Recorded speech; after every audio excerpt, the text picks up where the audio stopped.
Bueno, acá estamos visitando a los muchachos de Malvinas Siempre, unos amigos que siempre colaboran con el programa.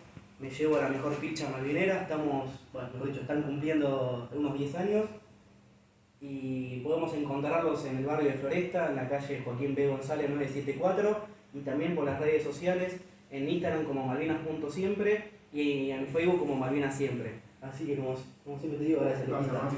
Gracias. Saludos a la audiencia. Vengan todos, Malvinas Siempre, la mejor ropa marinera.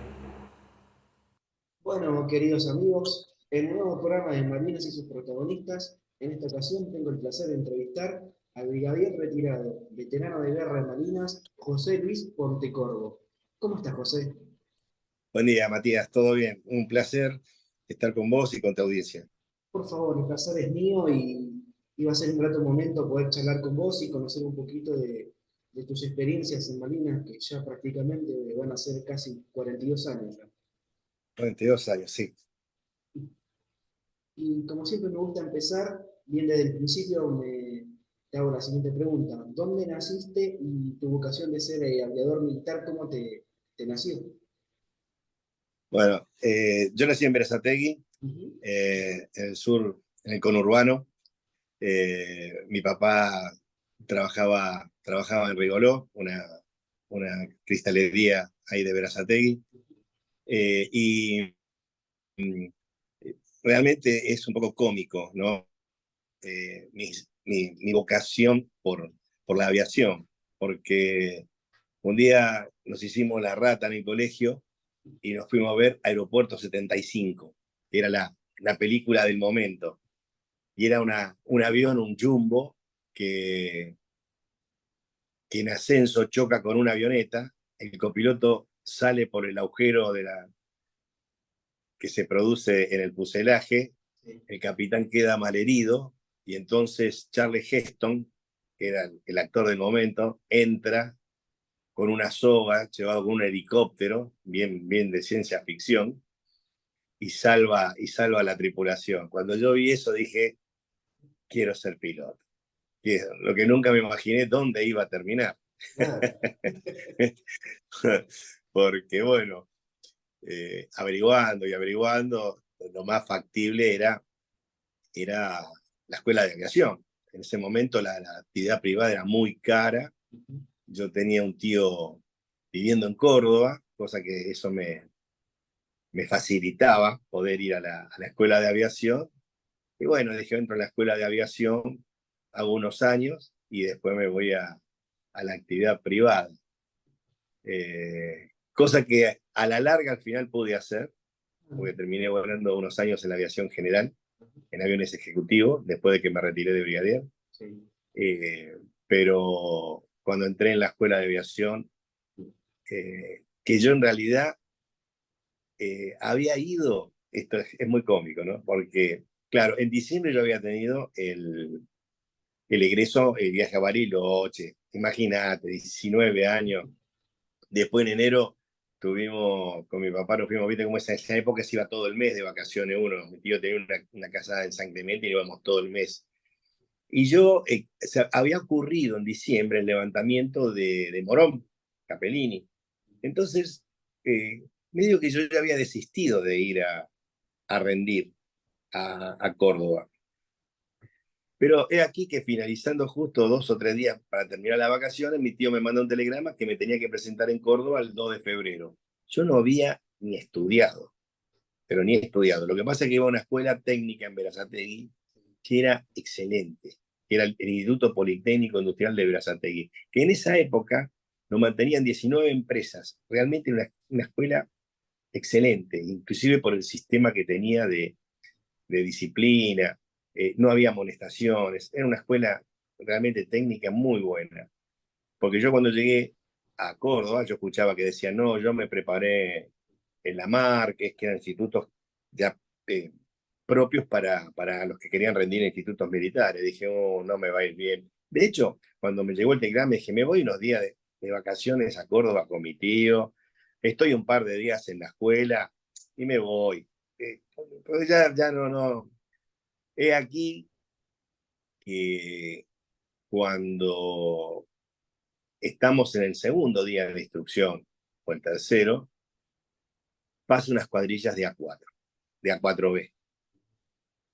Cuando yo vi eso, dije, wow, esto es otra cosa.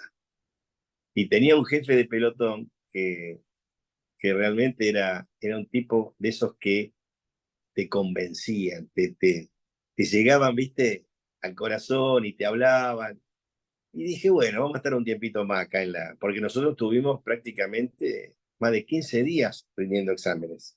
Más de 15 días, porque primero venía la parte de instrucción, segundo venía la parte de pruebas físicas, los exámenes físicos, y después rendíamos las materias que estaban previstas. O sea que realmente era...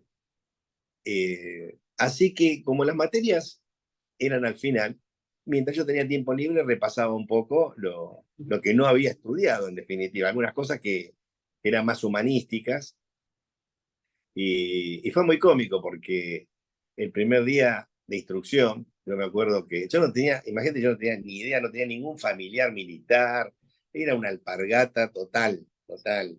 Eh, Así que el primer día que nos dan instrucción, llego a la compañía y estaba la ropa verde, así que dije, bueno, me puse la ropa verde y me sentía Rambo, ¿viste? Dije, oh, qué lindo esto.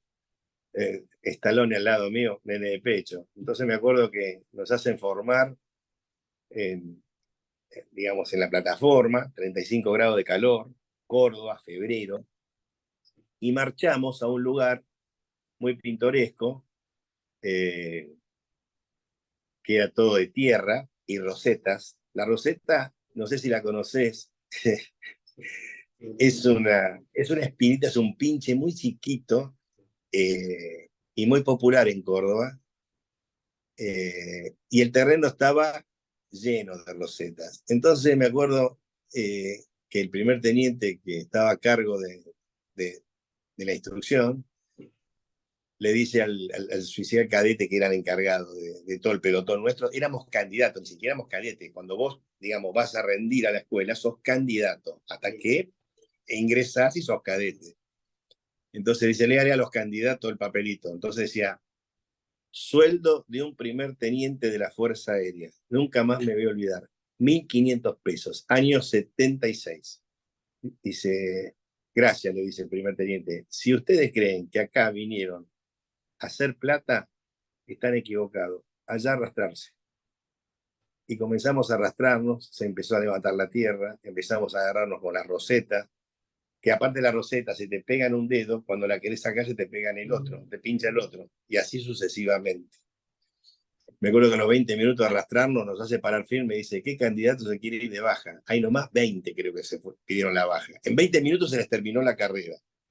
Yo dije, bueno, acá terminó todo. Bueno, dijo, allá arrastrarse. Y así seguimos durante horas, me acuerdo. Creo que ese día de mi pelotón se fueron como 50 de baja.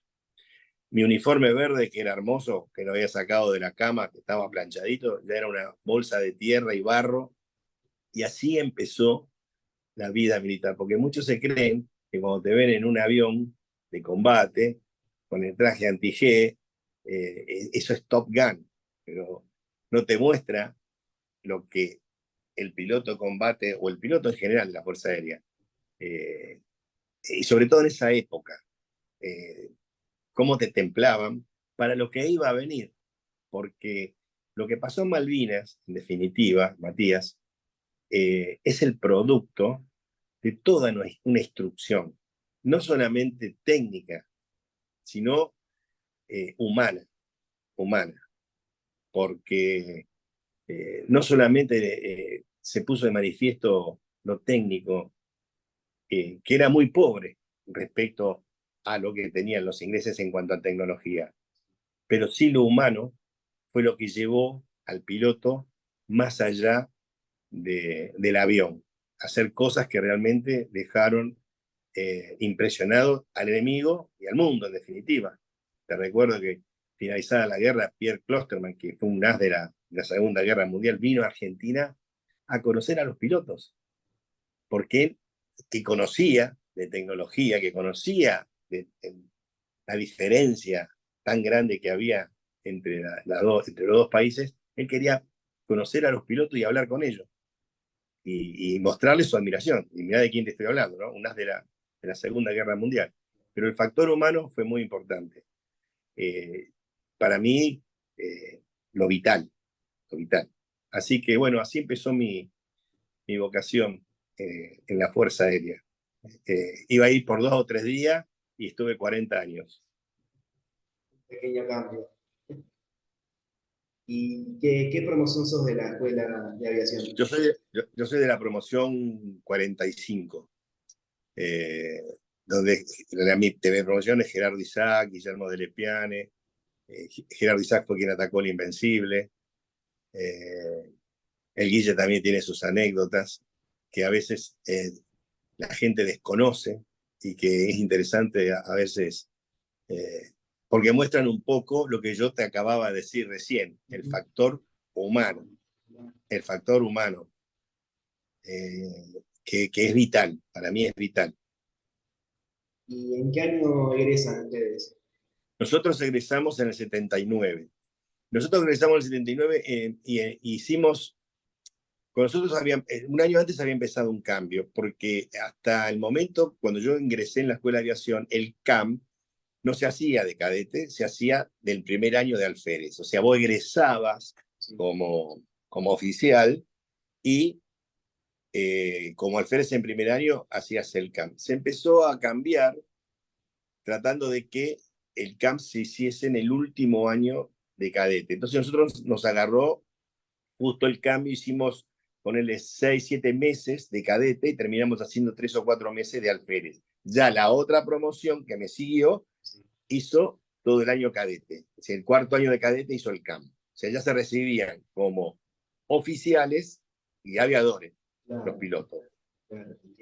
Pero después se volvió a cambiar y terminaron haciéndolo de vuelta de alférez porque era mejor, más tranquilo, era distinto. Pero nosotros egresamos en el 79, terminamos de hacer el curso por marzo y en abril ya fuimos todos destinados, los pilotos que íbamos a las escuelas de combate a Mendoza y a Reconquista, porque en Reconquista ese año se empezó, yo fui la segunda camada que empezó a hacer el curso de combate en Reconquista, que también duró 4 o 5 años y después solamente quedó Mendoza como escuela de caza, que siempre fue históricamente la escuela de caza era en Mendoza. Pero cuando viene el Pucará, que se empezaron a construir muchos, se llevó también la escuela de caza a Reconquista. Así que la mitad fueron para Mendoza y la mitad fuimos para Reconquista. Esto ya estamos hablando en el 80. 80, exactamente, en 80. Nosotros éramos la segunda promoción de pilotos de combate de Reconquista, de la tercera brigada aérea sería en ese momento. Claro, bien, bien. La cuna de los Bucará, exacto. Exacto. Y cuando Que llegaste... era un grupo de Sí. ataque, era un grupo de ataque. Ya que mencionás, la diferencia entre caza y ataque, ¿cuál es? En realidad, el caza es un avión para combate que te deja las capacidades también para volar aviones caza interceptores. El ataque, el Pucará, era un avión más que nada de apoyo a las fuerzas terrestres. Bien. De apoyo a las fuerzas terrestres. O sea, avanzaban las fuerzas terrestres y el apoyo aéreo era responsabilidad del Pucará. El Pucará. Como cuando se iniciaron las operaciones de desembarco, en esa zona de Malvinas, el Pucará era el que daba apoyo aéreo a los ataques del ejército. Bien. Cuando llegaste a Reconquista y empezaste a familiarizarte con el Pucará, ¿qué conclusiones sacaste del avión cuando ya pudiste volarlo y demás? Cuando yo llegué a Reconquista surgió algo muy especial que, eh, que duró todo el proceso como 2 o 3 años, que tuvimos un par de accidentes porque el avión tenía una falla estructural que era en un semiplano, que al final se pudo determinar cuál era y se solucionó. Sí. Yo me acuerdo que realmente volarlo es un avión muy estable, es una excelente plataforma de tiro, aparte tener la posibilidad de tirar con cañones y tirar con munición con ametralladoras, con 7.62. y también te porta cohetes, te porta bombas, o sea que es muy versátil, muy versátil. Es un avión que puede operar en pistas no preparadas, o sea que con un campo preparado, un aeroclub, una ruta inclusive, el avión te opera muy sencillo. No necesita tampoco tanta logística, tanta logística.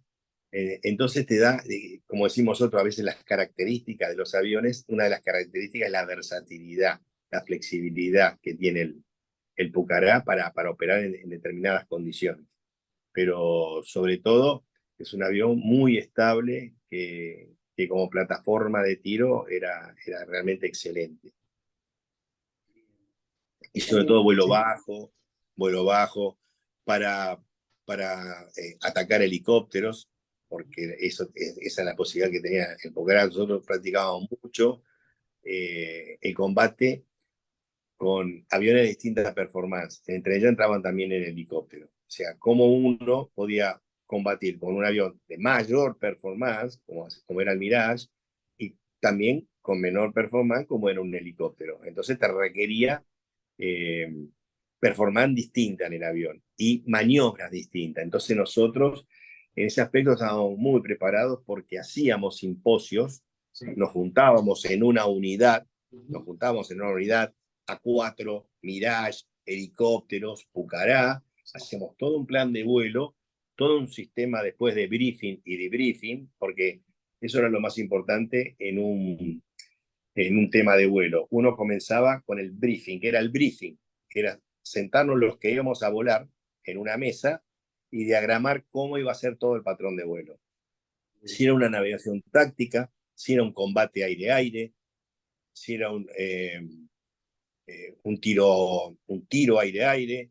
Entonces se hacía todo el briefing de lo que se iba a hacer. Se realizaba el vuelo y, y finalizado el vuelo volvíamos a la mesa del grupo aéreo y hacíamos el debriefing, o sea, en qué nos habíamos equivocado, qué había sido realmente una buena maniobra, en qué habíamos aprendido algo que se había logrado en esa hora de vuelo. Entonces se sacaban las conclusiones. Ese era el debriefing. El briefing era el previo. El debriefing era finalizado el vuelo, qué conclusiones sacaban y cómo había sido. Claro, y eso iba armando todo un panorama de los pros y los contras que iba teniendo. Exactamente, exactamente. Y en los simposios que hacíamos, lo mismo. Cuando terminaba todo el simposio, que era simposio de combate de aviones de distintas performances, inclusive yo tuve la suerte en el año 86 de viajar a Venezuela y hacer combate con los venezolanos. A mí me había tocado volar un M5 y hacíamos combate con los F5 de Barquisimeto. Yo estaba en Maracay con los Mirage y nos juntábamos en un punto y hacíamos combate con los F5 venezolanos. O sea, yo también volaba un avión venezolano. Y lo mismo, después volvíamos y todas las conclusiones de lo que había sido las lecciones aprendidas. En inglés, las lessons learned, que siempre son tan importantes después de cualquier conflicto, ¿no? ¿Qué es lo que se aprendió? Así que bueno, la verdad que lo mismo que previo a la guerra, yo me acuerdo que recién era piloto operativo, con meses de piloto operativo, habíamos hecho en la Fuerza Aérea una gran campaña de tiro real, que lo hicimos en un campo de tiro que tenemos en San Luis, Antuna, se llama el campo de Antuna, con los mismos conceptos que siempre. Se realizaban, iban todos los sistemas de armas a lanzar armamento de guerra y luego reunión general, todo diciendo cómo fue, cuáles fueron los puntos débiles, qué se puede mejorar, que eso era la razón de todo. Y después, previo justo a ese año fue muy operativo. Previo a la guerra, unos meses antes, hicimos uno de los más grandes operativos que se hizo en el país, dividiendo el país en dos, porque en ese momento realmente nosotros nuestra hipótesis de guerra era más con Chile que con Inglaterra, siendo sincero. Entonces hemos dividido el país en dos ejes y era como dos bandos. Entonces se realizaban todas las operaciones como si un país atacara a otro. O sea que teníamos realmente muy buen entrenamiento. Volábamos mucho, volábamos bastante. Era una época en que realmente la Fuerza Aérea se había expandido. De hecho, mi promoción era la segunda promoción grande de la Fuerza Aérea en el año, ya entré en el 76, lo del 75 había sido una promoción grande, la mía también, ¿por qué? Porque habían ingresado muchos aviones, habían ingresado la segunda tanda de Mirage, estaban fabricándose muchos Pucará, entonces estaba en expansión la Fuerza. Se volaba mucho, se volaba bastante, uno realmente tenía muy buen entrenamiento, muy buen entrenamiento. Me imagino que esta intensidad, ya que mencionamos a Chile, después del conflicto del 78, eso habrá influenciado también en la gran operatividad que ustedes tuvieron. Sí, impactó muchísimo, muchísimo, Eh, Llega el año, muchísimo. llega el año 82, el 2 de abril, ¿en dónde te encuentras vos? Nosotros, me acuerdo que previo al 2 de abril, creo que fue Sí. el primero, que estábamos en el casino, cenando, y llega una orden fragmentaria. La orden fragmentaria la emite el comando. Generalmente en ese momento se emitían órdenes fragmentarias como entrenamiento, para saber qué grado de alistamiento tenía la unidad. O sea, era una de las cosas que se probaba a ver qué digo con grado de alistamiento. Te llegaba una orden fragmentaria que te decía 4 Pucará armados con 4 bombas MK1, 30 cartuchos cañones, 200 cartuchos 762, listos en cabecera para desplegar a tal lugar. Entonces se veía la reacción del grupo técnico para cargar los aviones, la reacción de los armeros, el alistamiento de los pilotos, porque tenían que realizar también la navegación, el briefing. Entonces, yo me acuerdo que esa noche sale una fragmentaria y se van, creo que la primera fueron 4, después de la otro día que salieron otros 4,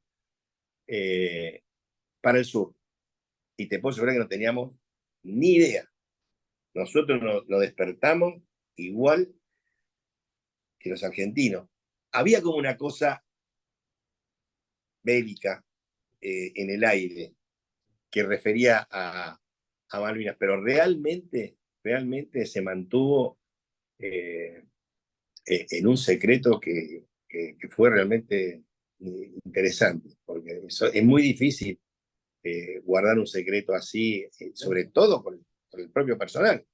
De hecho, yo desplegué a Santa Cruz con mi avión el 16 de abril, porque pues se fue yendo de a poco toda la logística para el sur.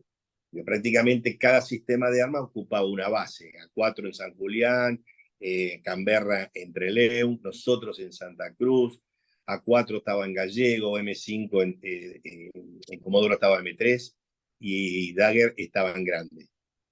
Y algunos otros aviones como Lear, todo eso cambiaban. A4C en San Julián. Así que cada uno tenía su base de despliegue y a eso se le llamó la Fuerza Aérea Sur. Claro, que se La crea Fuerza Aérea Sur. después del 2 de abril. Exacto. Así que realmente para todos nosotros fue una sorpresa. Fue una sorpresa el 2 de abril. Una emoción grande, como todo el país. Nosotros con un poquito más de incertidumbre porque íbamos a ser los actores principales del acontecimiento. Pero bueno, yo realmente recién llevaba un año de piloto operativo, como toda mi promoción, ¿no? Éramos los más jóvenes de las tripulaciones. ¿Qué edad En tenías vos? realidad, en realidad, la que nos sigue, llegaron a volar también algunos pilotos de la que me sigue a mí, la 46. Pero éramos los más jóvenes. Realmente recién éramos pilotos operativos. ¿Qué edad tenías? 25 años. ¿Ya Yo tenías me familia en acuerdo, ese yo me momento? acuerdo que unos meses antes, ¿eh? ¿Cómo? Ya, Disculpame. ya tenías familia en ese momento. No, todavía era soltero.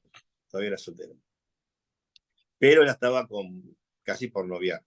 Ahí estábamos, con mi actual señora. Y yo me acuerdo que unos meses antes, porque vos fíjate cómo era en ese momento la disponibilidad y la capacidad de las Fuerzas Aéreas. Me acuerdo que una tarde, unos meses antes, yo creo que fue por noviembre del 81, iba caminando por el grupo aéreo y vino un capitán Vina, de indicativo Nahuel, que era otro oficial de operaciones, fenómeno. Dice, che, te vas mañana a Río Gallego. ¿Eh? Yo estaba en Reconquista. Había hecho muchas navegaciones tácticas, pero no no mucho más de cataratas. Dice, mañana te vas a Gallego, te vas a juntar con el teniente Argañarás y se van a tirar 19 cohetes en un ejercicio a Río Gallegos. Pasá por Comodoro, él te va a estar esperando. Él estaba en comisión en Comodoro porque te acordás que habían unos Pucará que habían llevado para estar en Comodoro, que estuvieron un tiempo, después se replegaron. Pero en ese momento él estaba dando instrucción a los Pucará en Comodoro, y se pasa por Comodoro, se van para Gallego a tirar 19 cohetes reales en un operativo con la tropa desplegada. Y yo me acuerdo que, bueno, agarré la carta. Yo creo que no tenía tuve que buscar que me dé todo el país, porque nosotros usábamos en ese momento cartas visuales, usábamos cartas radioeléctricas. Así que me acuerdo que paso por Comodoro, lo busco a Argañarás, y me dice, bueno, vamos para Gallegos. Yo recién había llegado, y ahora como había todo el día volando, imagínate, hice stop en Bahía, que no me voy a olvidar, más me atendió un teniente Subizarreta, que después tiene un accidente en A4Q, que fue el que se despista, se eyecta y estaban los cartuchos invertidos y él fallece. Él me atiende a mí, me acuerdo ese día en Bahía, me dio todo lo que necesitaba, informe meteorológico, y de ahí me fui para Comodoro, pero no sé, salí a las 8 de la mañana de Reconquista, llegué a las 7 de la tarde a Comodoro y me dice, vamos para Gallego, y pero vamos a llegar a los turnos. No, dice, vos no tenés ni idea. Claro, yo nunca había estado en el sur. En el sur, a las 11 de la noche en noviembre, este es crepúsculo todavía. Claro. Así que nos fuimos y me acuerdo que a los 2 días salimos a tirar la cohetera real. Yo nunca la había tirado. O sea que imagínate, encima con la tropa desplegada, teníamos que ir a tirar a un cerro. Nos levantamos y ese día hacía 60 nudos de viento. 120 kilómetros por hora casi. No te puedo explicar lo que era. Había, había en el cerro un círculo blanco, ¿no? Todo hecho con, no sé, barriles, pies, no sé, pero en el cerro había un círculo blanco. Le teníamos que tirar ese círculo. Y el jefe de sección era cordobés y muy simpático, ¿no? Entonces decía, yo le tiro y vos tirarle un círculo para el lado del viento. Yo le tiro, cuando vos veas los vientos, tirar un círculo para el lado del viento. Yo lo único que esperaba es que termine de salir todos los cohetes y no matar a nadie, ¿viste? Claro. Porque sabiendo que hay gente abajo, me lo pasa que bueno, estaba todo bien señalizado, pero uno era joven y imagínate que cuando vos haces esas cosas por primera vez, después, como todo, ya sos veterano después, pero al principio, viste, tenés esa adrenalina. Y vos fijate lo que es operar en el sur. Cuando aterrizamos, era tanto el viento que casi no podía, el Pucará tiene un empenaje que es muy grande, y el viento accionaba tanto sobre el empenaje que casi era imposible rodarlo. Entonces me dice, no, rodalo con potencia asimétrica. Cuando terminamos de estacionar, para que tengas una idea, el viento rotó, o sea, giró el viento. Y nosotros teníamos una traba de comando, la rompió. Y los límites los límites de, de, de los comandos rompieron la chapa. Y las hélices, el ripio que había, como volaba, ¿viste cuando vos la manteca le metés el dedo? Bueno, las hélices habían quedado así rotas. Tuvimos que cambiarle a los 2 aviones, tuvimos una semana después para cambiarle los 2 juegos de hélice y reparar los límites de los comandos, que lo había roto y había girado la chapa. No, no, el viento es muy destructivo y en el sur se siente mucho. De hecho, cuando yo después vuelvo al sur con Mirage, nosotros con el Mirage aterrizamos con paracaídas. En el sur no hacía falta directamente, porque era Por tanto el viento, viento claro. enfrentado que lo hacíamos aerodinámico. Le levantábamos un poquito más la nariz al avión y lo frenábamos sin sacar paracaídas. Pero son las cosas que vas aprendiendo operando en esos lugares, por supuesto. Claro. Y eso que ahora me viene a la cabeza, la definición de Pucará, que si no me equivoco es fortaleza. Quiere Sí, sí, decir sí. la En quechua, robustez, quechua, en quechua. la robustez propia del avión. Y Sí, si el viento lo afectó así, es increíble entonces. claro, ¿no? El viento, y el avión es muy robusto, porque inclusive hay aviones que aterrizaban con el fuselaje con impactos Ujú. y había seguido volando sin ningún tipo de modificación aerodinámica, digamos. Claro. Es un avión realmente muy, muy fuerte, muy fuerte. Bien. Y volviendo al 2 de abril que te iba a comentar y se me pasó, puede ser que ese mismo 2 de abril una escuadrilla de Pucará llega a Malvinas, ¿no? Claro, esa escuadrilla La que que había despega salido. es la que aterriza con el Hércules el 2 de abril. El 2 de abril. Esa fue ¿Por qué? Porque se requería que la Fuerza Aérea en ese operativo de recuperación estuviese presente y era la escuadrilla que aterriza en Malvinas con el Hércules. Y cuando ustedes están en Reconquista, ¿se entera de eso? ¿Cómo fue la situación? Y bueno, fue un poco de mucha alegría, mucha emoción, mucha incertidumbre también, porque sabíamos lo que se venía. O sea, igual uno es joven, y el ímpetu de la juventud hace que, bueno, uno quiera estar ahí, quiera ser actor de eso, ser partícipe. Así que realmente estábamos todos muy emocionados, muy contentos de que se hubiese logrado eso. Sabíamos que lo que esperaba. Igual al principio se hablaba de negociaciones y todo hasta que llegó un punto, pero ya cuando llegó ese punto ya estábamos todos en la isla, donde Entiendo. sabíamos que ya no había más para hablar. Y ahí hace un ratito lo mencionaste que vos el 16 de abril se movilizan a lo que fue Santa Cruz. Sí, yo creo que ese día creo que despegamos 4 u 8 aviones para Santa Cruz, porque se iba yendo todo el apoyo logístico.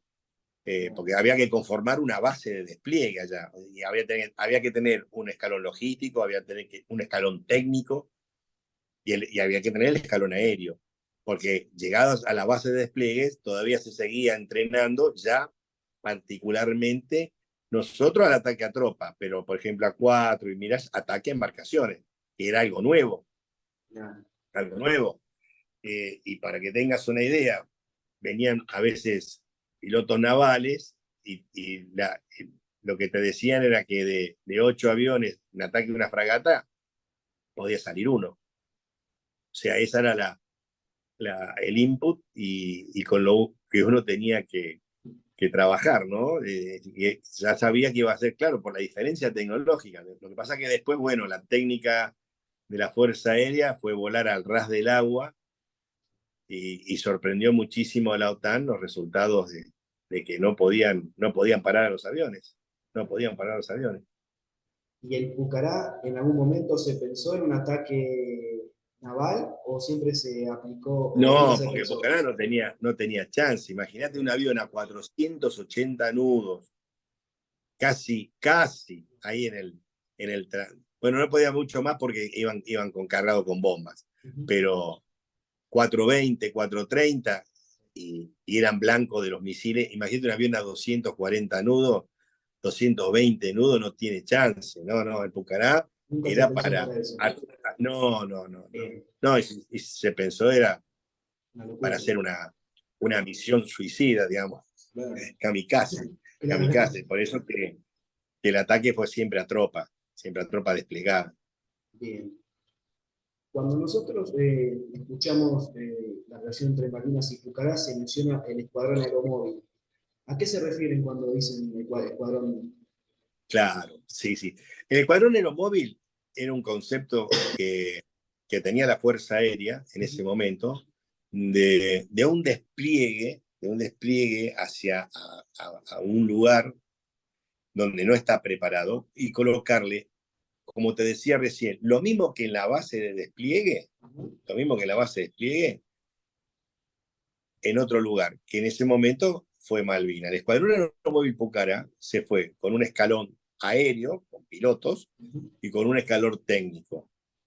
La base allá iba a proveer la logística. Nosotros, por ejemplo, fuimos desplegados a Pradera del Ganso. En Pradera del Ganso ya había un Estado Mayor, donde estaba ya fallecido Brigadier Pedroso, el jefe de base, en ese momento era vicecomodoro, que nos iba a brindar la parte logística, porque, te vuelvo a decir, un escuadrón desplegado tiene que tener una base logística con la comida, más que nada, la comida, las cosas diarias que te hacen la logística, el escalón técnico y el escalón aéreo. Y eso movilizado, o sea, que tenga la capacidad de movilizarse.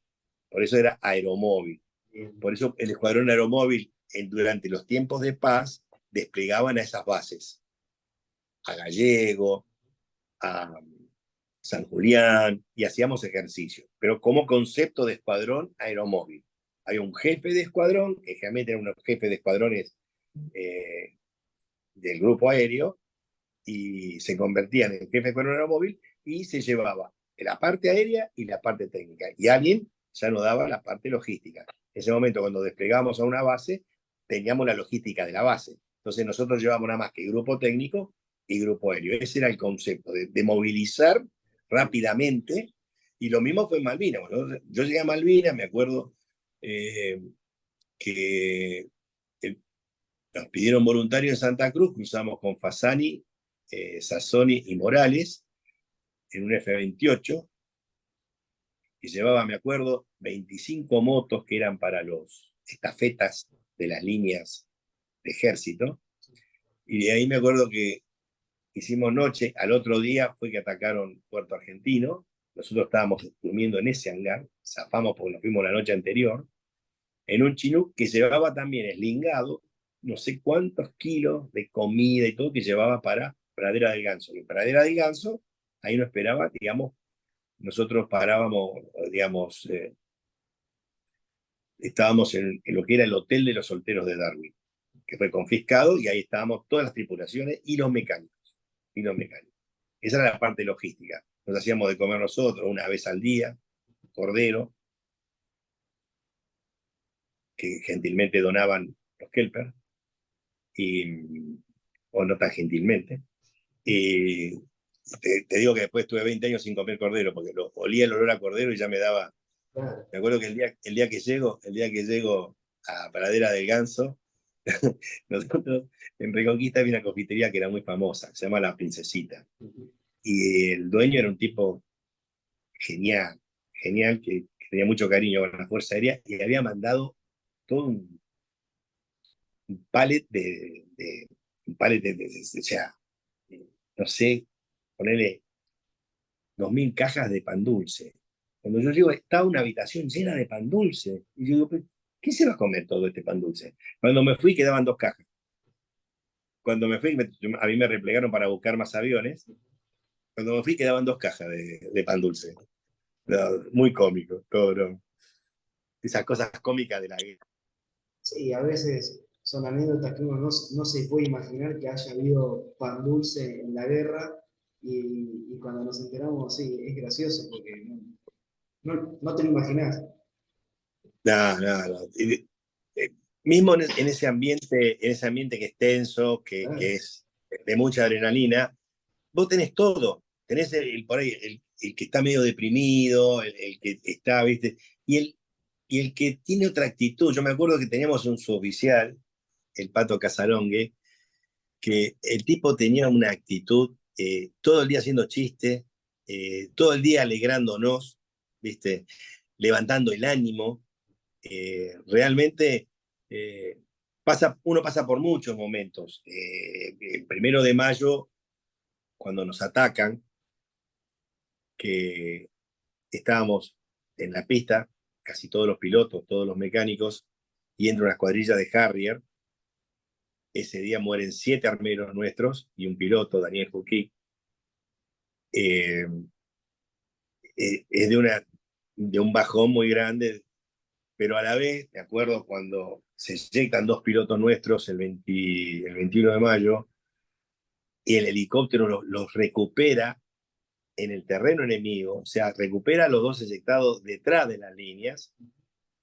Fue de una emoción tan grande, de una alegría. Entonces uno va, viste, transitando la guerra con todo ese cúmulo de emociones, que por un momento abajo y otro momento arriba. Así es la guerra, en definitiva.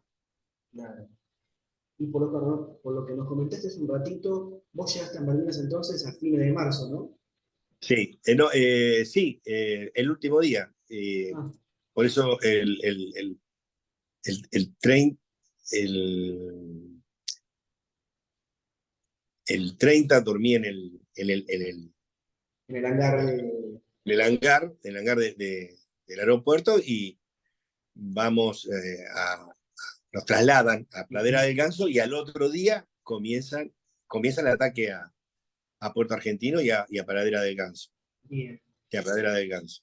Esa navegación desde Río Gallegos hasta Malvinas, ¿cómo fue? No, esa navegación fue tranquila, fuimos en F-28. Realmente uno cuando yo llegué en ese momento, es, es paradójico, ¿no? Porque yo llegué y me sentía, era todo movimiento, ¿entendés? Eran aviones que llegaban, dejaban la carga, daban la vuelta porque era tanta el apoyo logístico que estaba yendo. Ujú. Y viste, yo te dije, nosotros llevábamos motos, descargaban las motos, descargaban comida, vos veías todo movimiento. Algo para mí, yo recién estaba pisando Malvinas, viste, era una película. Esa Claro. película, y en muchas partes, fue una película, ¿entendés? Fue una película. Y era todo movimiento, y no así el día que yo me tengo que volver a buscar aviones, a una tripulación que volvíamos a Santa Cruz el 25 de mayo, donde llego de noche, todo vidrios rotos, un bochón iluminando, me acuerdo el lugar de espera donde estaba un bochón así iluminando prácticamente a oscura, eh, un Hércules que aterriza con las luces que se le prenden casi cuando estaba tocando, para no mandar información al enemigo, lloviznaba, me acuerdo. Entonces eran dos cosas, viste, totalmente contrapuestas, Claro, ¿no? Que, en menos de un mes. claro, claro, claro, ¿viste? Y de hecho, el vuelo que hacemos, yo me acuerdo que el Hércules que me vino a buscar, lloviznaba, no sé cómo aterrizaron, la verdad que eran unos genios eh, totales, totales. Y el comandante era un tipo grandioso, Borcher, el gordo Borcher, que ya está fallecido, tipo que no sé cuántos vuelos hizo Malvina. Y me acuerdo que llega a la otra cabecera, abre la rampa y empieza a tirar los palets, ¿viste? Palets de comida, y damos motorazo, tiraban otro palet. El palet para la audiencia que no sabe, es como un cuadrado grande de 3 metros por 3 metros que lleva el avión ya todo atadito, y cuando baja la puerta sale por un riel. ¿Para qué? Para que se descargue rápido. El tipo daba un motorazo, tiraba otro palet, daba otro motorazo. Y yo me acuerdo que con mis amigos, los otros 3 que nos volvíamos, nos ponemos atrás de los palets imagínate que era el avión siempre en marcha, o sea, era la potencia del viento que tiraba el Cuatro motores. Hércules. Sí. Me acuerdo que ingresan los heridos, ingresa el piloto que se había eyectado en Howard, yo viajé con él, con el inglés, y 2 pilotos que se habían eyectado argentinos, me acuerdo que eran Díaz y Luna, se habían sacado el brazo, se eyectaron a alta velocidad. Y así como estaba el avión, despegó para el otro lado. Si viento a favor, viento, no importa, despegó para el otro lado, rasante nocturno. A las 20 millas tuvo que esquivar un piquete de fragata que nos estaban esperando. Yo en un momento sí me asomé por, por la ventanilla y con la luz del anticollision yo vi las olas. No me asomé más y dije, bueno, Eso es lo que yo eso quiero. es lo que yo hacía. Se aceleraban las bolitas del Rosario, ¿viste? Se aceleraban las bolitas del Rosario. Pero bueno, me acuerdo que cuando aterrizamos en Comodoro, que todavía era recién empezaba la madrugada, se sube la puerta de la rampa y entra el jefe de la Fuerza Aérea Sur y nos dice, feliz Día de la Patria. Yo me había bañado una sola vez en el mes. Yo creo que la, la alegría más grande fue bañarme en una ducha, tranquilo, caliente, no podía creer. Había bajado, no sé, como 10 kilos. Sí. Y sí, comíamos una vez porque bueno, era para estar, uno estaba todo el día atento a las operaciones, lo que podía pasar. Aparte, todos ayudábamos. A nosotros el primer día nos mataron 7 armeros y mecánicos, todos ayudábamos después a reemplazar, había que llevar cajas, llevábamos cajas. De hecho, yo he hecho guardia en la noche. ¿No? ¿Por qué? Porque en la pista donde estaban los aviones, nosotros conocíamos la vulnerabilidad del avión, entonces nosotros sabíamos cómo colocar a los soldados para que en la noche no terminaran tirándole a un avión, entonces vos los colocabas de manera tal que este era el rango donde podía tirar. Encima no teníamos, me acuerdo que no teníamos anteojos de luz residual, o sea, yo traía a un soldado, lo tocaba al otro, y bueno, capaz que me llevaban Gurka al puesto de comando, porque no veíamos nada, imagínate el frío, 14 bajo cero, 10 bajo cero, y todo estaba eh, enmascarado, o sea, después recién cuando, en la segunda guardia que hice, me dieron un anteojo de luz residual, pero a mí nada más, al jefe de puesto. Entonces, bueno, ya sabía que me traía un argentino para el puesto. Nos cambiaba, pero los soldados pobres a la buena de Dios, porque era muy complicado. Y no te vuelvo a decir, no teníamos todos los elementos que sí tenían los ingleses. Vos veías un infante inglés, anteojos de luz residual, la mochila, para esto, para el otro, para el frío, para la humedad, para soldados tremendamente capacitados. Pero bueno, vuelvo a decir, creo que el factor humano era lo importante, ¿no? Esos pibes pelearon como leones con lo que tenían. Por eso cuando a veces uno, y siempre rescato las palabras de Nicolás Casanseu, no eran chicos de la guerra, eran leones que se enfrentaron a una diferencia como les pasaba a los pilotos, porque ellos lo mismo, ellos una diferencia abismal en cuanto a la tecnología del armamento y de las cosas que tenían, como te vuelvo a repetir, lo que era tener un anteojo de luz residual, que era como ver de día. Entonces nuestros pobres soldados peleaban contra eso, eran unos leones. Entonces, cuando lo minimizás como una película ridícula, como Iluminados por el Fuego, que lo único que hace es mentir sobre lo que han hecho nuestros soldados gloriosos, te da bronca, te da bronca. El que lo vivieron ahí, más todavía, obvio. Y ya que mencionás el clima frío, ustedes, los pilotos en sí, ¿qué estaban con el uso de vuelo solamente? Sí, sí, estábamos con el buzo de vuelo, inclusive muy pocos tenían, y no sé si alguno tenía traje antexposición. Y después sí nos fueron llegando ropa más de abrigo, pero si para volar vos tenías que volar con el buzo de vuelo, peladitos, trataba de ponerte lo que podía, ¿viste? Esos calzoncillos largos, O sea que sí, remeras, mitigar para un paliar poco. el Claro. frío. Pero después, sí, para las guardias, yo me acuerdo que conseguimos un equipo ya de frío, o sea, con polar, cosa que no era porque si no era terrible, sobre todo el viento. Y aparte te cambiaba muy rápido el clima, cambiaba muy rápido. Me acuerdo que una escuadrilla que sale en Fasani con Sassone, hacer un reconocimiento, se te vienen esos chubascos, que los llamamos rápido para que vuelvan a aterrizar, y prácticamente el último creo que lo guió Vila, diciéndole, mirá más para la derecha, mirá para la derecha, cortá. Encima, lo más riesgoso no eran los Harrier, lo más riesgoso era operar en ese campo. ¿Y por qué era operar en ese campo? Que muy poca gente lo sabe. El piso de Malvinas es turba. ¿Y qué es la turba? La turba es raíz y tierra. Es muy blanda. De hecho, el comburente que usan los isleños es turba. ¿Qué hacen? La cortan en cuadraditos, la dejan secar y después eso es el comburente, como el carbón.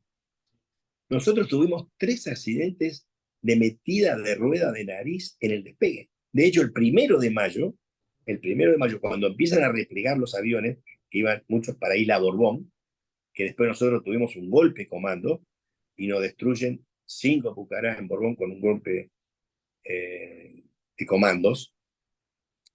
El capitán Gruner en ese momento, despegando, rompe la rueda de nariz. ¿Por qué? Porque la rueda de nariz, al ser tan blando, se metía en la turba, salía, se metía en la turba, salía, y en un momento se quiebra. El avión se atraviesa, no pueden despegar los otros y entran justo una escuadrilla de Harrier, que nos agarra todos en la pista.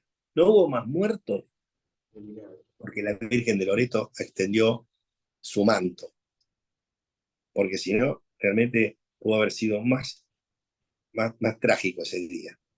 De hecho, nosotros, los más modernos, los alfereces, nos mandaban con ripio a llenar los pozos.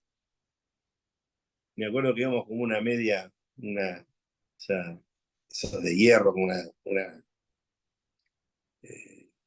era como un recipiente, medio recipiente donde llevábamos todo el ripio y saquemos rápido el ripio que si viene un Harry nos vamos a meter todo dentro de esta carcasa, pues no teníamos defensa, estábamos en el medio de la pista llenando con ripio las huellas que dejaban los aviones. Me acuerdo que un 15 de mayo, que viene una escuadrilla con 2 compañeros míos, yo los voy a esperar a la pista para recibirlos, y los veo aterrizar, y ahí vi yo realmente cómo se metía la rueda de nariz en la turba, y salía, se metía y salía. Yo, claro, no tuvimos más rotura de rueda de nariz. Después la otra la tuvo Jiménez, también tratando de despegar, se rompió la rueda de nariz, salvó la vida también. Y después la tiene otra rotura de rueda de nariz, la tiene Benítez en Puerto Argentino, pero porque ya esa rueda de nariz estaba resentida. Claro, Ya estaba fatigada. Claro. O sea, despegar era dar motor, llegar a 80 nudos, tirar palanca atrás, en un campo que tenía desnivel y ese tipo de piso. Era terrible, no era tan riesgoso como encontrarte con un Harrier, que podías hacer algunas maniobras y tratar. Eso era terrible. Claro, entiendo. Pero era lo que había. No. Después sí, cuando ya se ataca a Darwin, los pocos aviones que quedaban se llevan a Puerto Argentino y se hacen las misiones desde Puerto Argentino. Claro. Ya que, Desde Puerto Argentino. ya que mencionaste el 1 de mayo, ustedes fueron atacados a algo de las 8 y pico de la mañana, pero antes habían atacado el aeropuerto de Puerto Argentino. ¿A Claro, usted a mí, le llega la noticia esa? sí, de hecho, yo estaba en la pista con Daniel Joquet, que es el que fallece ese día. Estábamos habíamos quedado jugando con los dardos ingleses, ¿viste? Esos que tienen para tirar. Habíamos quedado jugando, los 3 que estábamos en la pieza, pero éramos muy amigos. De hecho, él era más antiguo que yo. Me acuerdo que en las 2 camas dormíamos Ludolfeta y él, que era teniente, durmió en el piso. Y él me despierta y me dice, a mí me dice Pájaro, sobrenombre. Dice, che, Pájaro, despertate, tranquilo, no pasa nada, vamos a cambiar, nos están atacando Puerto Argentino. O sea, ya había llegado la noticia, no sé si eran las 6 de la mañana, por ahí. Cambiate tranquilo, y él me dice, mira, sí, cambiate tranquilo, están atacando Puerto Argentino, vamos a los aviones. Así que nos levantamos todos, nos cambiamos, empezaron a terminar a ver quién aviones para quién, y a las 8 nos atacan a nosotros, esa cuadrilla de Harry. ¿Qué Que personalidad bueno, con los tranquila? Chinook es un capítulo aparte,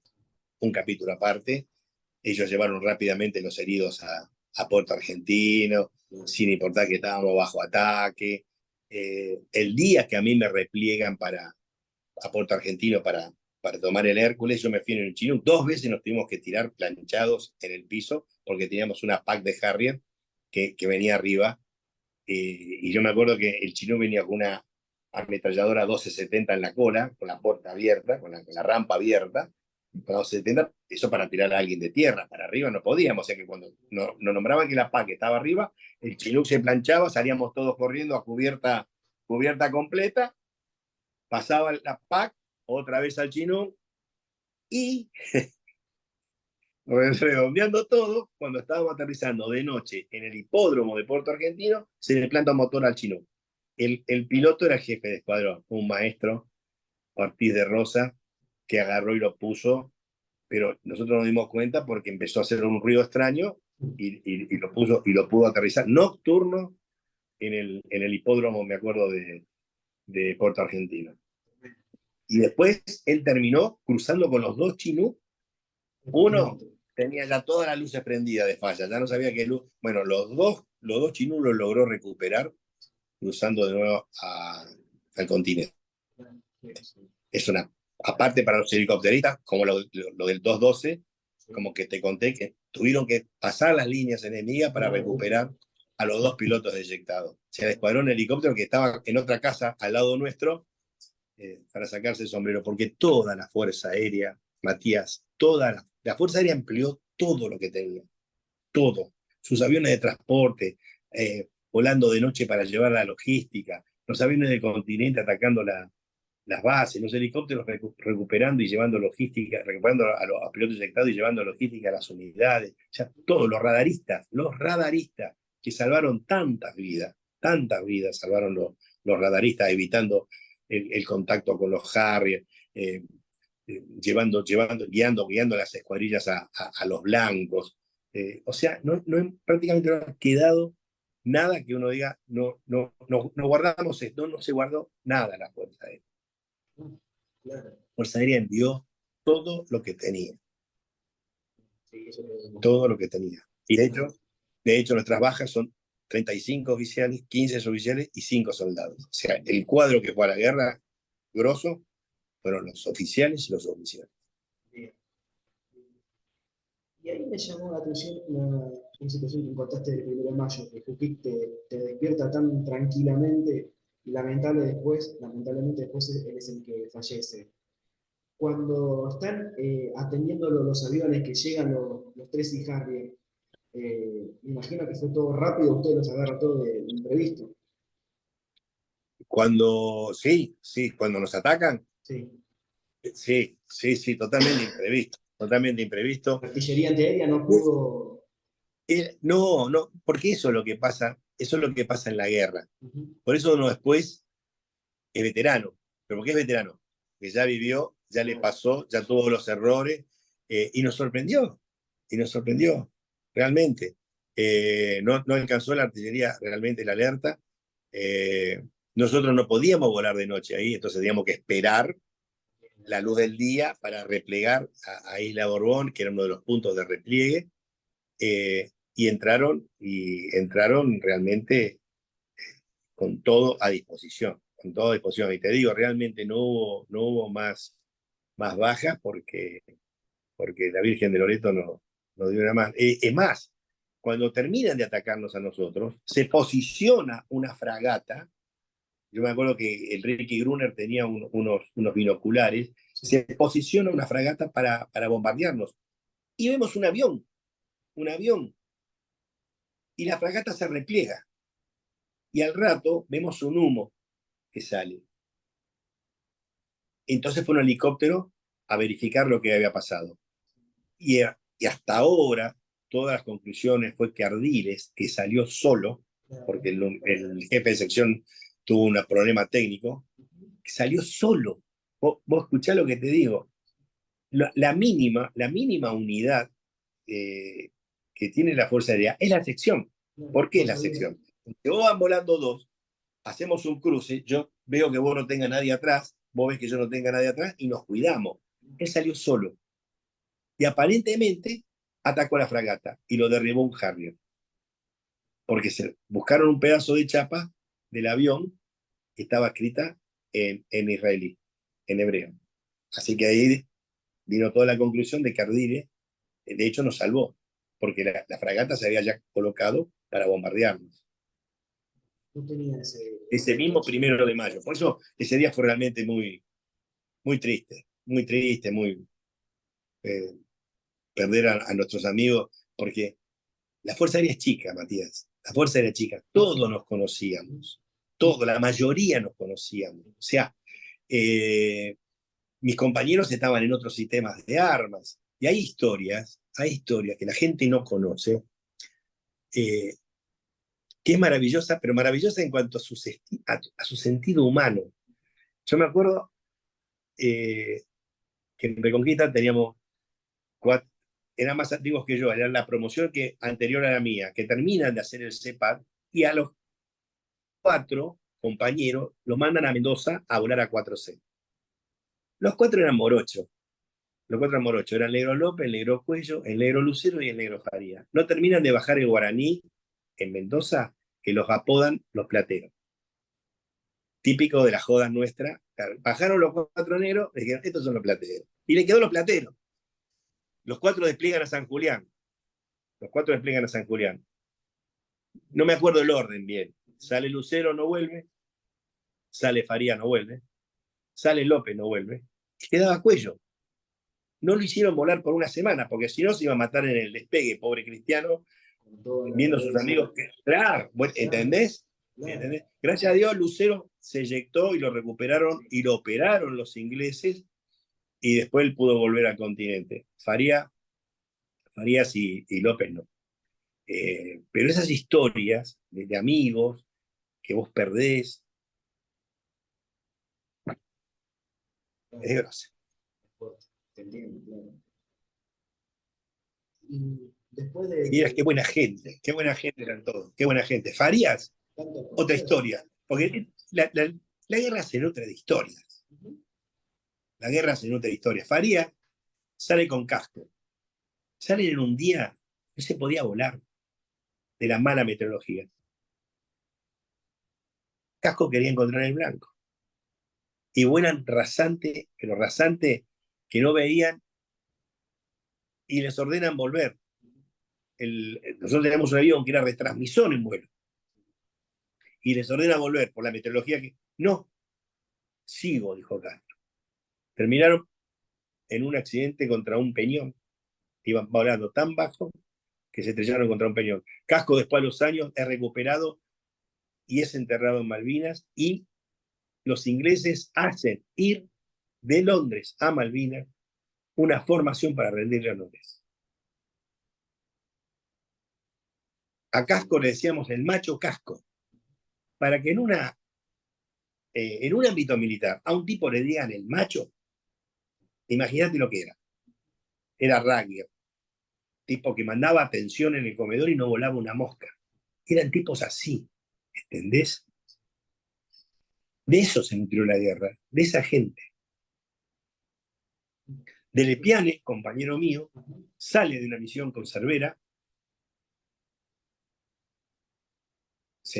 salen de la misión, toman altura, vamos a medirnos los daños. ¿Vos tenés pérdida? No. ¿Vos tenés pérdida? Sí, vos tenés pérdida, le dice Cervera. Estás perdiendo combustible.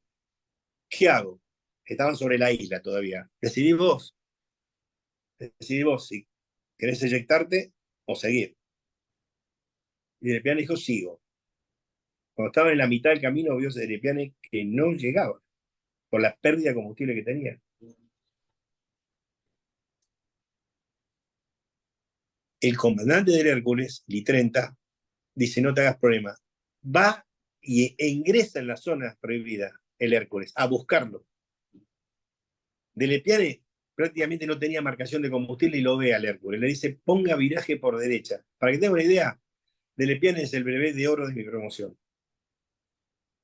El brevet de oro de mi promoción. Ponga viraje por derecha. Y como venía de Lepiane, el Hércules salen 2 mangueras, el que es reabastecedor. Las mangueras vienen por el aire y el flujo de la hélice. Entonces, ¿cómo se hace se llama empupar? Viene el avión, se estabiliza, espera que más o menos, y empieza a intentar, hasta que empupa. Cuando empupa, cierra el circuito y empiezan a transferir combustible. ¿Cómo venía de Lepiane? ¿Cómo venía? Se mandó. Lo empujó. Y a medida que le tiraba el combustible, se iba. Terminaron los dos prácticamente aterrizando, tuvo que plantar motores en Hércules, porque todo lo que le tiraba, y se salvaron. Y lo salvó. Esas son cosas que te vuelvo a decir, no es tecnológico, es el humano. Totalmente. Totalmente. Es el humano. Totalmente. Y ahí te iba a preguntar, ahí en la zona donde estaban ustedes, ahí en Carrera de Ganso, después del fatídico día del 1 de mayo, el 4 de mayo es cuando se derriba un piloto inglés. Sí, ¿Ustedes cómo lo sí. vivieron? Bueno, volvemos a lo de siempre. Eso fue un día inolvidable, inolvidable. Yo estaba y a 100 metros de donde pasó el Harrier, porque pasó justamente, ¿cómo es? La artillería lo detecta, pero ¿qué hace el Harrier? Tira chaff. El chaff es una contramedida, que son todas virutas de metal que hace que se empaste la pantalla del radar. ¿Pero qué? ¿Cuál es la característica de la Oerlikon de 35 de ejército? Que realmente es impresionante lo que es esa artillería.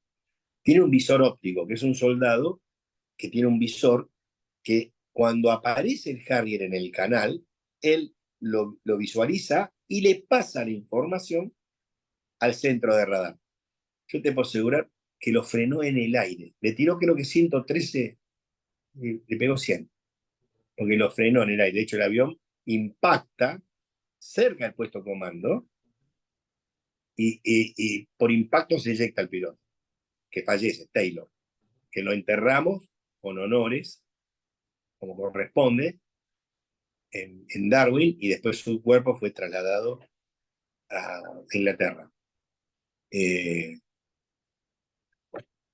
Pero por otro lado, ese día, ese 4 de mayo fue, imagínate, fue como, no venganza, pero fue como la contrapartida de los que no había pasado el primero. Exactamente. Como, De hecho, después tuvo muchos días sin operar Harrier, muchos días sin operar Harrier. Pasaban, hacían fotografía, pero tuvieron muchos días sin volver a atacar Puerto Argentino. Darwin. Pero a la vez también tuvimos la desgracia de venir una sección argentina huyendo. Y cuando yo digo diferencia de tecnología, es importante, porque nosotros no teníamos radar warning. Y la señal de amigo-enemigo. Entonces, entraron por el mismo lugar donde habían entrado los Harrier. El primero que aparece, la sección era Gavassi de Lepiane, el que había zafado de la pérdida de combustible. El primero es Gavassi. Tenía un milisegundo para decidir el jefe de radar. Un milisegundo. Porque al 2 milisegundos, si era Harry, nos tiraba las bombas. Y de costado, yo te puedo asegurar, la mitad de los que estábamos mirándolo, porque nosotros estábamos a 200 metros, estábamos ahí, estábamos al lado de la batería, al lado de la batería estábamos nosotros alojados. La mitad decían que era A4 y la mitad decíamos que era Harrier. O sea, si nosotros viéndolo dudábamos, imagínate a alguien que tiene una camarita así en blanco y negro. Así, una camarita en blanco y tenía que decidir. Entonces, después tuvimos que ir, lo derribó automáticamente. Y se desengancharon después y le empezaron a tirar a Lepiane. Lepiane venía, yo creo que venía a 2 metros del piso. Y se salvó porque se metió en un acantilado. Porque la de Oerlikon, si vos ves, es un cartucho tremendo que está pintada. Y tiene varias características cada cartucho. Puede ser incendiario, perforante, y tiene una que es autodestruyente. Y nosotros veíamos el avión y atrás de la colita del avión veíamos las autodestruyentes que estaban ya por pegarle a él y se mete abajo de un acantilado. se mete abajo de un acantilado y salva la vida. Era como un gato. Y nosotros tuvimos que después, por supuesto, ir a el subteniente Braghini a darle ánimo y a decirle que nosotros también no teníamos esa duda, que era algo que pasa en la guerra, ¿entendés? Que pasa en la guerra, esas cosas pasan. Y sobre todo cuando no tenés la tecnología que te puede ayudar. Pero el 4 de mayo fue hermoso, hermoso. Igual que cuando recuperamos a nuestros pilotos eyectados. Y esto que mencionas de Gavassi, si no me equivoco, fue el 12 de mayo, me parece, si no me equivoco. ¿Él? El 12 de mayo me parece que fue. La recuperación de los pilotos no fue después del desembarco. No, lo de Gavassi, te digo, el derribo. Sí, 12 de mayo. Sí, ¿Y sí. ustedes cuándo se enteraron que era un piloto argentino? ¿Qué fueron a ver los restos? No. Volvemos otra vez. El que lo fue a verificar Sí. era compañero de promoción. Volvió con los ojos colorados y con el casco en la mano. Estaba partido y terminaba de decir Abasi. ¿Qué te puedo decir? Se dieron cuenta, claro. Ni sabía. Él fue porque, pasar y vaya a ver quién es. Y era compañero de promoción. Sí, Eso es la guerra. Son los Eso es la guerra. Claro. Entiendo. José, y te hago una pregunta. Desde estos días hasta que te llega la orden de ir a buscar más aviones, ¿te tocó hacer alguna misión de reconocimiento, algún vuelo? No, a mí no me tocó. Ajá. Le tocó a mi compañero Rubén Sassone, Sí. porque esa parte fue muy tranqui. En realidad, cuando yo, el 25 de mayo, retorno, que es donde atacan Darwin, y los aviones se repliegan a Puerto Argentino, donde se producen la mayor cantidad de operaciones. Pero a mí no, yo en ese aspecto no me tocó. Bien. Y obviamente, se habían recibido el ataque el 1 de mayo, estas dos situaciones que nos comentaste con el derribo de Taylor, el de Gavassi, la relación entre ustedes, ¿cómo se forjó esos días? Y bueno, cuando vos vivís situaciones que son al límite, Uh-huh. creas un lazo muy fuerte que te va a durar toda la vida, porque nosotros, imagínate que nos seguimos reuniendo, tenemos nuestro grupo, siempre seguimos analizando cosas, charlando, pasa algo y todos pasa algo a alguien y estamos todos dándole una mano. Creas lazos que son de por vida y que solamente viviendo así situaciones extremas, donde ves a tus amigos fallecer, y que vos tuviste la suerte, ¿no? de todavía estar acá, también tenemos ese deber de camarada de mantener la memoria de ellos viva, ¿entendés? Nosotros somos una hermandad, somos una hermandad, nos miramos, ya sabemos lo que pensamos, porque aparte la vida militar te hace usar los mismos códigos, ¿entendés? Pensamos prácticamente de la misma manera, por supuesto con matices como todos, pero lo medular pensamos igual en cuanto a los valores, que es lo más importante. Entonces, nosotros tuvimos la suerte de volver, pero nuestra obligación siempre moral es mantener la llama viva de los que quedaron allá, porque, como dice el refrán, el soldado no muere si la sociedad lo recuerda, muere si lo olvida, ¿entendés? Entonces yo creo que siempre nuestro legado, el hecho de tener una charla con vos es importantísimo. ¿Por qué? Porque mantenemos la llama viva. Y uno realmente, te digo, en todo este tiempo, Matías, la gente, la sociedad, lo que nos ha devuelto en cariño, en reconocimiento, es maravilloso. Que lamentablemente no lo pudieron disfrutar los que quedaron. Entonces, bueno, mantengamos la llama viva, mantengamos el recuerdo de ellos que dieron todo. Cumplieron con el juramento.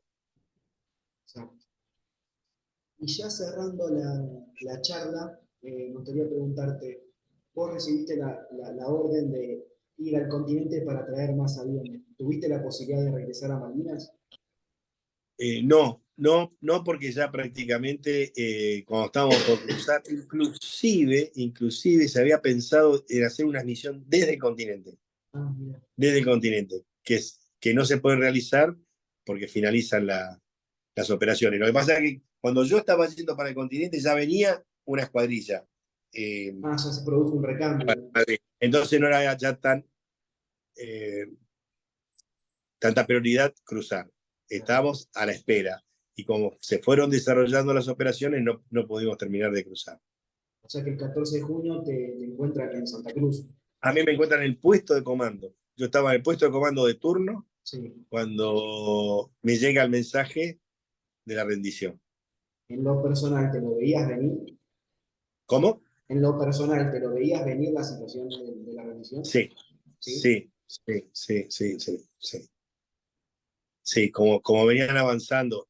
Y te vuelvo a repetir, la guerra en el fondo siempre es un conflicto económico y de recursos, quiero decir, Sí, sí. de recursos. Y ellos tenían todos los recursos. O sea, eh, era David contra Goliat, era David contra Goliat, pero sin Dios, aunque Dios nos ayudó muchísimo, aunque Dios nos ayudó muchísimo, realmente.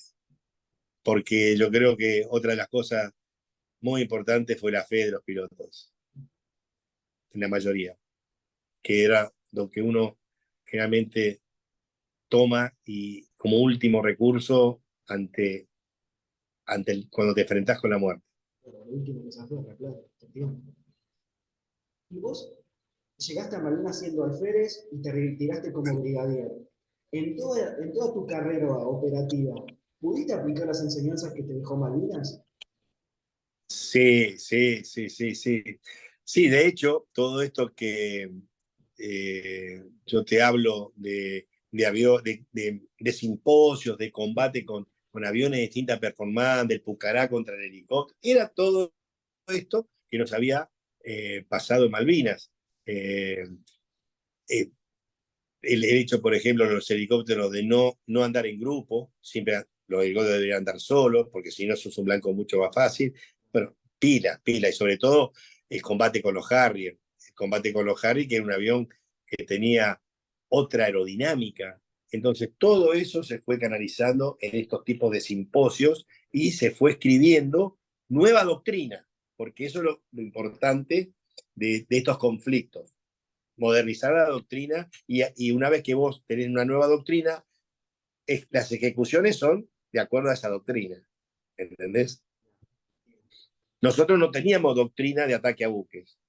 Ya después de la guerra se trabajó justamente en eso y en muchas cosas más. Pero sí, se aprendieron muchísimas cosas. No solamente de eso, en cuanto a comunicaciones, en cuanto a radar, en cuanto a logística, porque todo es un aprendizaje. Todo dejó Todo, una enseñanza. todo dejó una enseñanza. Bien, Todo dejó una enseñanza. bien. Así que eso en definitiva lo rescatable, ¿no? Y así, en resumidas cuentas, a lo largo de tu carrera hasta tu retiro, ¿por qué unidades fuiste pasando? Yo después de Pucará, yo fui uno de los primeros pilotos junto con Alzogaray de pasar de Pucará a Mirage, porque antes de pasar a Mirage generalmente tenías que ir por Por A4 cuatro, claro. o por Sabre. Ajá. Así que yo me fui a Moreno y la experiencia fue buena.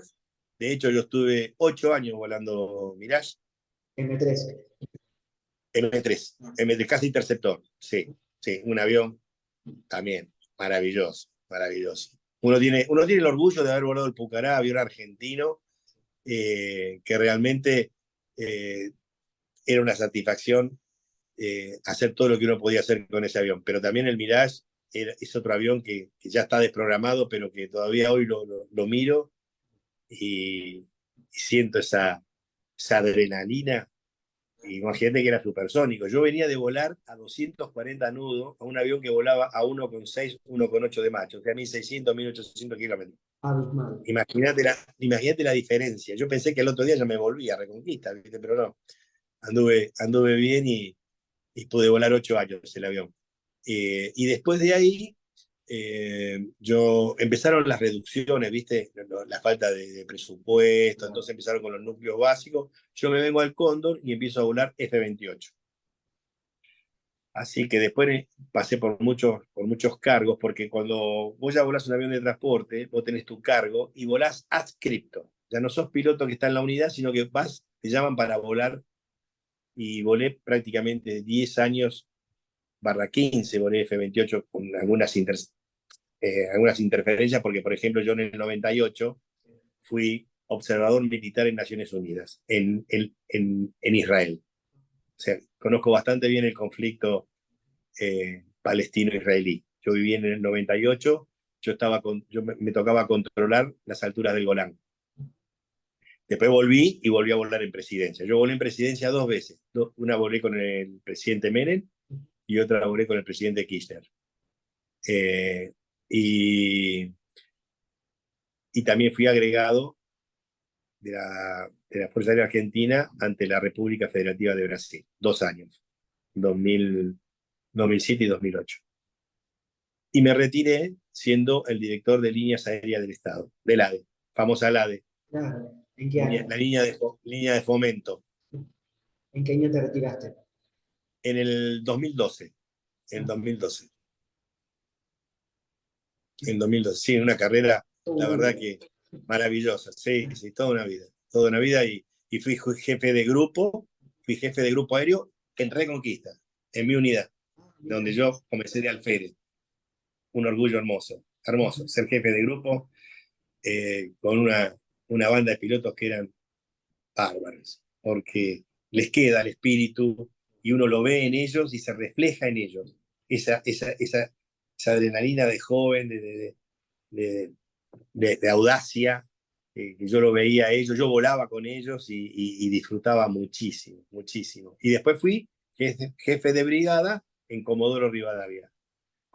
Yo recibí la segunda tanda de SAP, los SAP Sí. de Fuerza Aérea. Sí, los T-40. Ah, Mm. bien. Que ahí en Así Comodoro que es la 9ª brigada, ¿no? la 9ª Brigada Aérea, sí, fui jefe de la 9ª Brigada Aérea. Y de ahí fui director del ADE. Y ahí pedí el retiro. Y cuando pedí el retiro, después terminé volando en la aviación general. Tuve aviación ejecutiva, volé 7 años. Es difícil dejar de volar, ¿no? Muy, muy. Pero ¿sabes qué? Te voy a decir una cosa. Cuando vos lo disfrutaste, yo cuando volaba transporte, por ejemplo, nivelábamos y le decía al copiloto, ¿qué hacemos ahora? Y empezaba, ¿viste? No, bueno, control, no. Bueno, hacemos la check, no. Agradecele a Dios que estás haciendo lo que te gusta. Tomate ese momento para disfrutar y agradecer que haces lo que te gusta. Cuando uno hace lo que le gusta, no trabaja, disfruta. Y así ha sido mi vida. He disfrutado tanto volar que lo dejé de volar y no lo sufro tanto. O sea, lo extraño, pero lo disfruté tanto que como que quedás satisfecho. Como que quedás satisfecho. Viste que uno siempre disfruta el día. Bueno, yo siempre que me levantaba y levantarte feliz para hacer lo que te gusta, no tiene precio. No tiene precio. Otra cosa. ¿Y por la escuela de aviación militar pasaste también como instructor? No, como instructor no. No me tocó pasar como instructor. No. Sí, compañeros míos sí, me tocó, pero no.